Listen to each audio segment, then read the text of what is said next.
Everyone, আসসালামু আলাইকুম। কেমন আছো সবাই? It's me Monalisa Munni.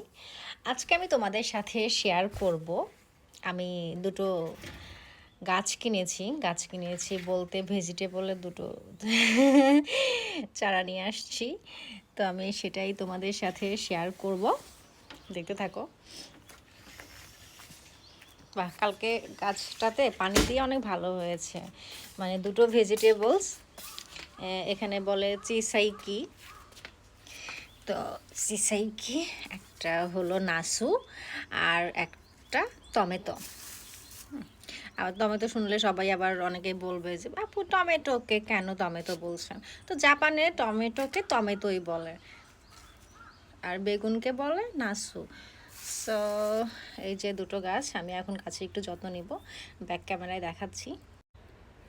দেখো, গতকালকে পানি দেওয়াতে কত সুন্দর হয়েছে, একদম হয়ে গেছে, সতেজ হয়ে গেছে। আমি কালকে এখানে পানি দিয়েছিলাম, দেন এবার ছিটিয়ে ছিটিয়ে গাছেও পানি দিয়েছিলাম। এটাতে খুব রিসেন্টলি টমেটো ধরবে, এটাতেও বেগুন ধরবে।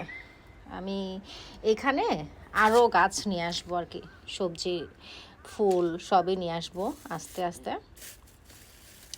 মাত্র তো শিফট করেছি এইখানে, তো আমি আমার বেলকনিটাতে একদম ভেজিটেবল গার্ডেন বানিয়ে ফেলবো। আর এটা যখন কিনেছিলাম গাছটা, তখন বলেছিল যে এটা কিন্তু বড় বড় টমেটো হবে না, ছোট ছোট টমেটো হবে। তো আমাকে বলেছিল যে এক্সচেঞ্জ করে নিতে পারি, যদি আমি চাই যে আমি বড় টমেটো নিব। তো বড় টমেটো গাছও এখানে ছিল। তো আমি বললাম যে না থাক, আপাতত ছোট টমেটো গাছটাই নিয়ে যাই, দেন এটা দেখি। আর এটা তো বেগুন, দেন পরে আবার বড় টমেটো গাছ নিয়ে আসবো। এটাতে যদিও পরে হলো বড় টবে দিতে হবে, বড় টবে দিলে পরে হবে কি, গাছটা সুন্দর মাটি পাবে, বেশি পানি পাবে, পর্যাপ্ত পরিমাণ, মানে গাছটা তো বেড়ে ওঠার সুযোগ পাবে। তো আমি আপাতত যেটাতে নিয়ে আসছি আমি এটাতেই রেখে দিয়েছি। আমি পরে এটা শিফট করব আস্তে ধীরে, মাত্র তো গাছগুলো নিয়ে আসছি। তো আজকে খুব গোড়ায় পানি দিব না, জাস্ট একটু পানি ছিটিয়ে ছিটিয়ে দিব। এই যে আমার দুটো গাছ।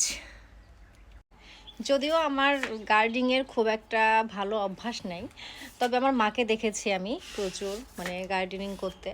সে মানে বিভিন্ন ধরনের গাছ লাগাতে পছন্দ করে, সবজি চাষ করতে পছন্দ করে। আমাদের বাড়ির যদি এতটুকু জায়গাও খালি থাকে, সেখানেও একটা গাছ লাগাই ফেলে, মানে একটা সবজি গাছ লাগিয়ে দেয়।